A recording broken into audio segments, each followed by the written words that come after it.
स्वागत है दोस्तों आपका हमारे चैनल धाकड़ ऑनलाइन स्टडी में। दोस्तों इस वीडियो के अंदर आरआरबी ग्रुप डी एग्जाम से रिलेटेड सामान्य ज्ञान के 25 एमसीक्यू क्वेश्चन को सॉल्व करेंगे जो प्रैक्टिस सेट नंबर 98 है।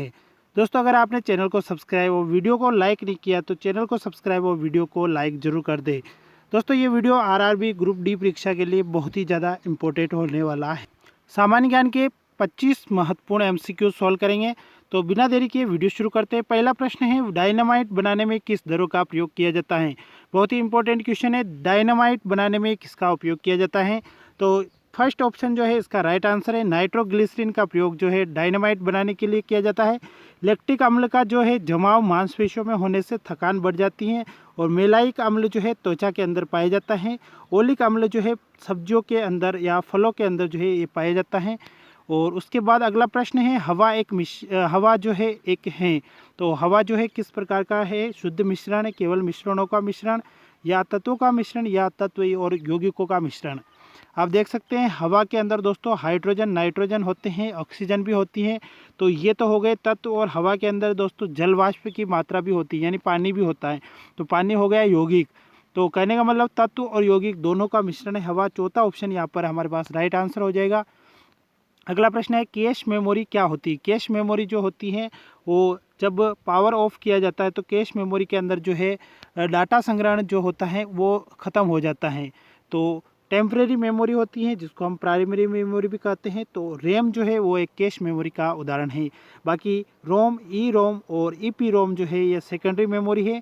इनके अंदर पावर ऑफ होने के बाद भी डेटा जो है सुरक्षित रहता है। अगला प्रश्न की बात करें, संविधान निर्माण सभा में समितियों की संख्या कितनी थी। तो संविधान निर्माण सभा के अंदर जो है समितियों की संख्या 13 थी। तीसरा ऑप्शन यहाँ पर जो है राइट आंसर हो जाएगा। क्वेश्चन नंबर नेक्स्ट जो है, कंप्यूटर सिस्टम में कैच का प्रयोग बढ़ाता है। तो कैच जो है इसके प्रयोग से क्या बढ़ता है, तो आपको बताना है मेमोरी तक पहुंच बढ़ाने हेतु उपलब्ध स्पीड। जो मेन जो मेमोरी होती है वहां तक पहुंच बढ़ाने के लिए उपभोक्ता द्वारा जो इनपुट दिया जाता है उसको जल्दी से जल्दी मेमोरी पर ले जाकर उससे जो इन्फॉर्मेशन प्राप्त की जाती है उस स्पीड को ये जो है कैचे बढ़ाते हैं। तो तीसरा आंसर यहाँ पर जो है राइट आंसर हो जाएगा। अगला प्रश्न है, पहली बार जो विंबलडन टेनिस चैंपियनशिप में जो है सेमीफाइनल तक पहुंचने वाले भारतीय का नाम क्या था। तो रामनाथन कृष्णन जो थे वो पहली बार जो है विंबलडन के अंदर सेमीफाइनल में पहुंचे थे। आपको याद रखना है रामनाथन कृष्णन। उसके बाद अगला प्रश्न है, किस राज्य सरकार द्वारा हाल ही में समाज सुधार अभियान की शुरुआत की गई। तो बिहार सरकार के द्वारा जो है हाल ही के अंदर समाज सुधार अभियान की शुरुआत की गई। तीसरा ऑप्शन यहाँ पर जो है राइट आंसर हो जाएगा। अगले प्रश्न की बात करें तो 2010 में दिल्ली में आयोजित राष्ट्रमंडल खेल में सबसे ज़्यादा स्वर्ण पदक किस देश ने जो है प्राप्त किए थे।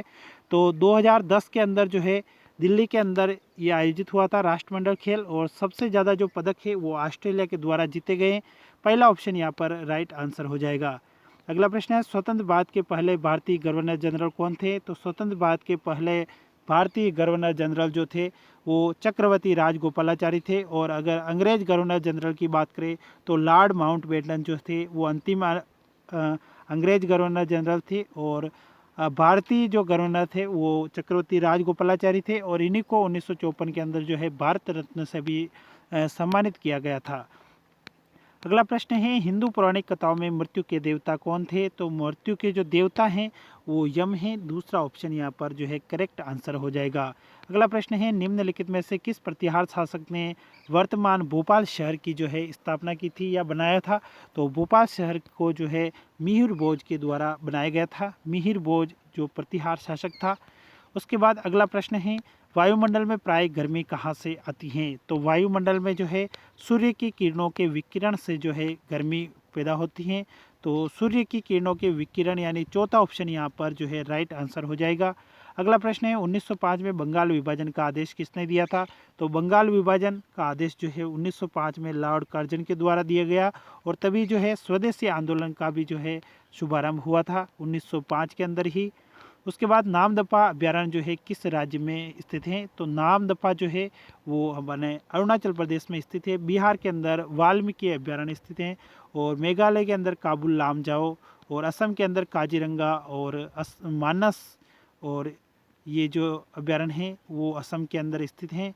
उसके बाद अगला प्रश्न है, बाघ एक हैं, तो बाघ जो हैं वो खाद्य श्रृंखला में किस प्रकार का जो है जानवर है, तो वो परभक्षी के रूप का जानवर है।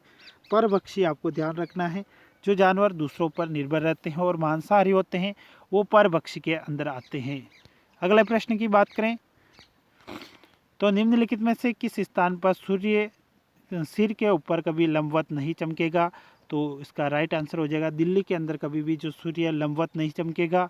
बाकी चेन्नई, भोपाल, मुंबई के अंदर लंबवत जो है चमकेगा। उसके बाद अगला प्रश्न है 1973 में प्रोजेक्ट टाइगर की शुरुआत की गई थी, तो 1973 में जब प्रधानमंत्री इंदिरा गांधी थी तब यहाँ पर प्रोजेक्ट टाइगर की शुरुआत की गई थी। और सबसे पहले जो है जिम कॉर्बेट जो उत्तराखंड के स्थित है, जिसका पुराना नाम हिल्ली नेशनल पार्क है, और इसी के अंदर जो है सबसे पहले प्रोजेक्ट टाइगर की जो है शुरुआत की गई थी। भीतरकनिका जो है उड़ीसा के अंदर स्थित है। सुंदरवन जो है वो अपने पश्चिम बंगाल के अंदर स्थित है। संजय गांधी जो है वो गोवा के अंदर स्थित है। उसके बाद अगला प्रश्न है निम्नलिखित में से क्या एक आउटपुट डिवाइस नहीं है, तो आपको बताना आउटपुट डिवाइस कौन सी नहीं है।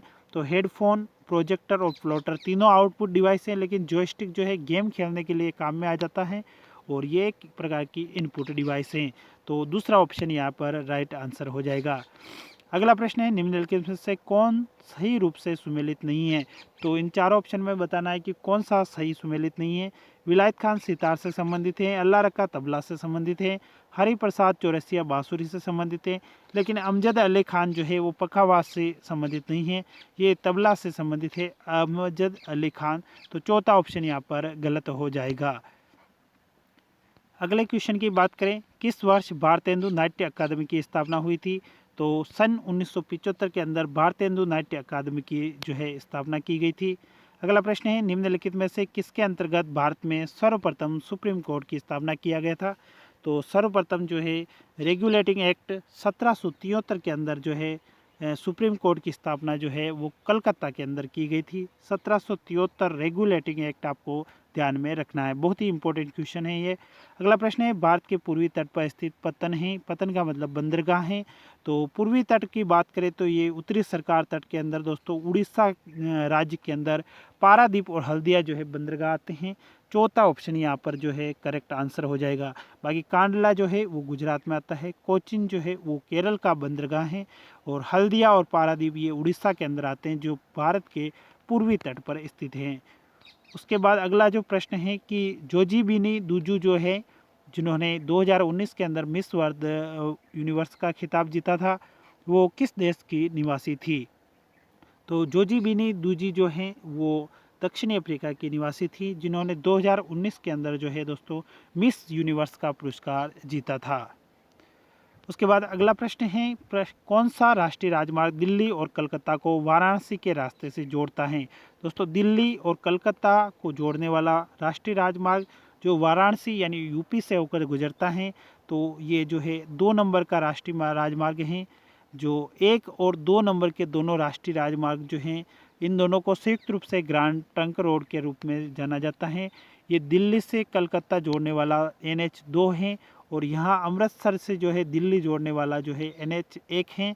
तो इन दोनों को संयुक्त रूप से ग्रैंड ट्रंक रोड के रूप में जाना जाता है, जिसका निर्माण शेरशाह सूरी के द्वारा करवाया गया था।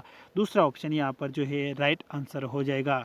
अगला प्रश्न है जिसका आंसर आपको वीडियो के कमेंट सेक्शन में ज़रूर देना है। अरावली श्रेणियाँ किस राज्य में स्थित हैं, तो इसका ऑप्शन है राजस्थान, उड़ीसा, हिमाचल प्रदेश, आंध्र प्रदेश। इन चारों में से जो भी राइट आंसर है आपको इस वीडियो के कमेंट सेक्शन में जो है ज़रूर दे के बताना है। दोस्तों वीडियो पसंद आया है तो वीडियो को लाइक ज़रूर कीजिएगा। अगर आप हमारे चैनल पर नए हैं और अभी तक चैनल को सब्सक्राइब नहीं किया तो चैनल को ज़रूर सब्सक्राइब करके बेल आइकन ज़रूर प्रेस कर दीजिएगा ताकि नेक्स्ट वीडियो की इन्फॉर्मेशन आपको जल्दी से जल्दी मिल सके। धन्यवाद दोस्तों, मिलते हैं नेक्स्ट वीडियो में, तब तक के लिए जय हिंद।